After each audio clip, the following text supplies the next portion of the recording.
नमस्कार, ज्योति सिंदरानी में आपका स्वागत है। आज मैं आपको बताऊंगी हथेली में एक बनने वाली चिन्ह जो कि बिर्त जो चिन्ह होते हैं उसे हम लोग नेत्र से जोड़ते हैं। रूल ही करता है नेत्र को, आंख को रूल करता है।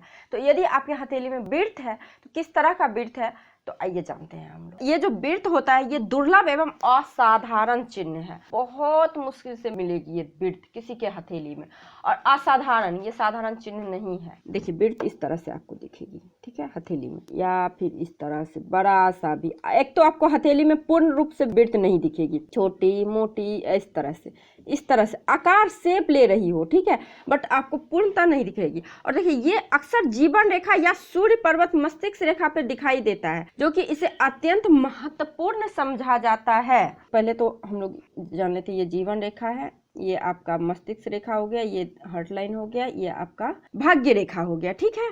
तो ये सूर्य पर्वत हो गया, ये आपका जो पर्वत है ये सन पर्वत हो गया, और ये हो गया आपका मस्तिष्क रेखा। इस तरह से ये माइंड लाइन, यदि इस जगह पे अक्सर आपको कहीं भी दिख सकता है, बट इस दोनों जगह पे यदि आपको दिखे तो काफी महत्वपूर्ण बोला जाता है। जिस भी व्यक्ति के हथेली में इस तरह से बिर्त का चिन्ह हो, नेत्र रोग को बिर्त दर्शाता। नेत्र को कौन सा ग्रह रूल करते हैं तो सूर्य को करते हैं। यदि सूर्य पर्वत पे ही आपको बिर्त दिख जाए तो आपको क्या परिणाम होगा। तो देखिए बिर्त को हम लोग कुछ एक जगह पे अच्छे चिन्ह बोलते हैं, बट हर जगह पे बिर्त को हम लोग अच्छे चिन्ह नहीं बोलते हैं। तो व्यक्ति नजर से कमजोर हो जाएगा, यानी कि उनकी आंख कमजोर हो जाएगी। जिस भी व्यक्ति के इस तरह से सन माउंट पे या फिर मस्तिष्क रेखा पे इस तरह से आपको बिर्त दिख जाए तो ऐसे व्यक्ति नेत्रों से कमजोर हो जाते हैं। लेकिन ऐसा नहीं कि आप किसी नेत्रहीन के आंखों में देखोगे या फिर किसी कमजोर नेत्र वाले के हथेली में दिखोगे तो आपको दिखेगा ही बिर्त। जरूरी नहीं है कि एक चिन्ह से ही हो, नहीं है वो चीज। किसी व्यक्ति का सूर्य भी खराब होता है तो उसको नेत्र संबंधी प्रॉब्लम हो सकती है। तो जरूरी नहीं है कि नेत्र विकार है तो यानी कि उसके हथेली में बिर्त हो, बट बिर्त हो यानी कि आपको नेत्र संबंधी परेशानी ही होगी। ज्यादातर आपको नेत्र संबंधी परेशानी होगी। जिस तरह से जाल होने से आपके कार्य में रुकावट होती है, त्रिकोण होने से आपके मानसिक स्ट्रेंथ को बढ़ाती है, उसी प्रकार आपके बिर्त होने से आपके नेत्र में प्रॉब्लम को दर्शाती है सूर्य और मस्तिष्क रेखा पे। और देखिए ये स्पष्ट आपको नहीं दिखेगा। ये चिन्ह मैं पहले भी बताई हूँ कि ये स्पष्ट आपको किसी के हथेली में नहीं दिखने वाला है।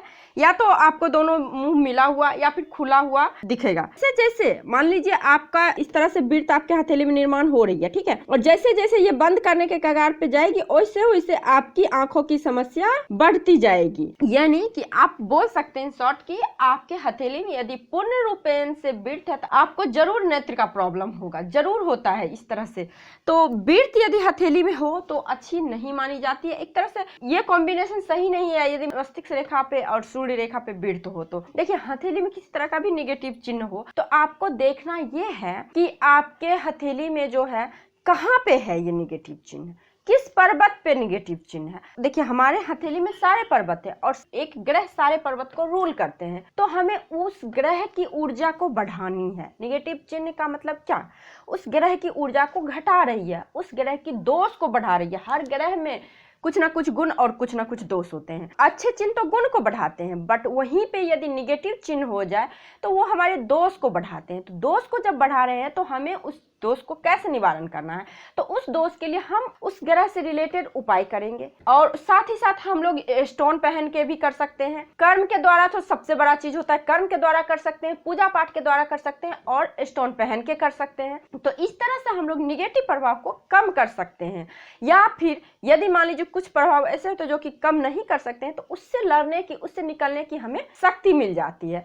तो यही होती है हाथों में रेखाओं का मतलब, निगेटिव साइन का मतलब या पॉजिटिव साइन का मतलब। तो यही कुछ बातें थी जो मैं आपको बताना चाहती थी। यदि आपको ये वीडियो अच्छी लगी हो तो लाइक कीजिए, शेयर कीजिए और सब्सक्राइब करना बिल्कुल मत भूलिए। आज के लिए बस इतना ही। नमस्कार।